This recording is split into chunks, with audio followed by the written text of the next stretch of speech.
ba yàlla def mu tërbiyoo ba nekk Sëriñ Tuubaa moo tax Sëriñ Tuubaa fayee ko ci xol yi ñëpp maase ci nongul ko noonu moo ko doon fàttalee keroog rek ci bi Sëriñ Cheikh mu Sëriñ Saliou di ubbi jumaam ji jamono yi Cheikh Mouhamadou Mountakha di door a toog ci jotaayu Sëriñ Tuubaa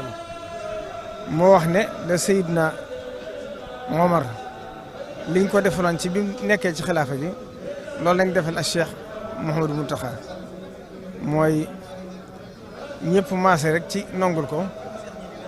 xam ne bushra li ahli sama wal kullu yaxtaaru kon loolu rek mooy li am ci jotaay bi kon daal sant ci yàlla ak sant Serigne Touba ak góorgóorlu ci Pastef ba nga xam ne moom la ko Cheikh Mouhamadou Mountakha defee ndax man kat yàlla def na am naa ndimbal tawfeex muy lu ma jomb ba mu ko xalaatee am yëg-yëg bi man la ci jëkk a waxal mooy at mi doon Serigne Touba ba ma ko waxee it ma joxe ci sama xalaat waaye xalaat ba mu ne ma kat yëg-yëg bi ma ci am daal nii laa ko bëgg a defee kon day mel ne kon li ma gëm mooy lu bàyyi ko Serigne Touba la muy suñ jotaay bi te foo toogee ak moom di waxtaan nga dégg yëg-yëg bi mu ci am ak ni mu ko yéenee nit ñi da nga xam ne yéen gi mu leen ko yéene ndax man la santoon bi wax Cheikh Mouhamadou Mourtada ñoom ñii ak sëñ Moussa Cheikh Abdoulaye ak lépp ci bokk yi ne bu soñoon ñëpp ñëw di ko ànd ak moom waaye ñenn ñi xam na ne am nañ gànt waaye ñi teewut tam ñi leen di wuutu di leen fi teewal kon jotaay bi ko ñor la boo xam ne yàlla def na it ñu ngi may defal ndimbal te yàlla na yàgg fii may toogee nii sax moo santoon wax Serigne Moussa Nawel ne ko dawaa bëggoon Basiiru toogee nii sama wetu ndeyjoor moo tax ma di ci sàkku ngir moom ngir xam ne alxayru fi maxtaarahul muxtaaru laa fi lisi nufusukum taxtaaru ba ñuy ñaan mu yàgg ko jiite lu yàgg lool te yàgg see dajeeg ay ndam ki tawféex day see ngërëmu Sëriñ Tuubaa li nga xam ne moom la ci sàkku ndax ñun taalibe Sëriñ Tuubaa yi kat loolu sëriñ bay jaxat di wax naan sëriñ bi de saa koo rek sama julli faw man bu ñuy woor a koy jullee ka wir di mën ko man ñun ñëpp jaamu yàlla gi dañoo xam ne moomuñ ko ba sañ koo joxe ndégalu yàlla la moo tax mu andi ñu fi waaye buñ ko jaamoo ba noppi nag noppi nañ ca lépp defaat nañ ko addee Sëriñ Tuubaa tàbbal ko Thiel Cheikh Abdoul Ahad Mbacké daa wax ne boo bëggee barile te yor lu néew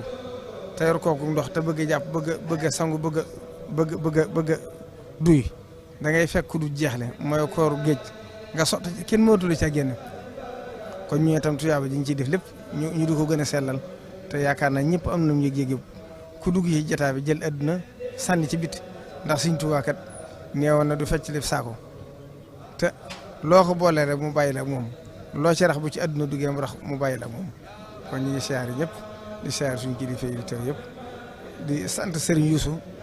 mi jeet day Hizbut Tarqiyyah moom mi nga xam ne jëwriñ ñoom ci suñu atu ba Serigne bi joxe ndigal la wax ma ko ne naa ko mu ñëw ci moom ba mu dikkee mu boole ko man ñu ànd taxawu ko lépp ba at mu njëkk ma lépp rafet kon yàlla def ab liggéey mat Serigne Youssou itam di jàmbaar ndax mbirum Sëriñ Tuubaa rek ci feeñ mooy tayam ju ne day gàccal démbam waaye ku ne xam ne la jëwriñ ñoom doon jàmbaare ku gis liggéey bi fi mu ko yóbbu da nga xam ne bu dee benn yóbbu na ko fukk te moom xaalam dafa dëpp ko xaalu Cheikh Mouhamadou Mountakha mooy amut noppalu amut wàcc amut guddi amut bëccëg loolu lay dund guddi ak bëccëg soxlu dara it lu may liggéeyal Sëriñ Tuubaa ngërëmu sëñ bi kon ñu ngi koy ñaanal di ñaan ñu topp ci ginnaawam ñu yàgg ànd ci liggéeyu Sëriñ Tuubaa bi nga xam ne man damay ci amaat sama ndigal bopp ci Cheikh Mouhamadou Mountakha ci sama digg ak ñoom ndigal lu sori lu xóot loo xam ne lu ma jàpp te fasoo ko la wasalaamaaleykum wa rahmatullahi taala wa barakaatuhu. waaleykum jëf Serigne Bassirou Mbacké moom Serigne Abdou Khadre ci kaddu yu am solo yooyu kon xam naa ne li ñu cërale ci waxtu mat na ñu jébbal kaddu gi Baye Mansour Seck ci fàttali tey kuréel gi toog mooy kuréelug Tivaouane ñoo fas yéene jàng kuréelug Louga ñooy gunge noonu bu ko defee programme bi ñu biral ko di leen jox dox daje ëllëg wasalaamaaleykum wa rahmatullahi wa barakatuh. Qui a ratissé large, qui est devenu une icône pour l'islam en entier. Voilà.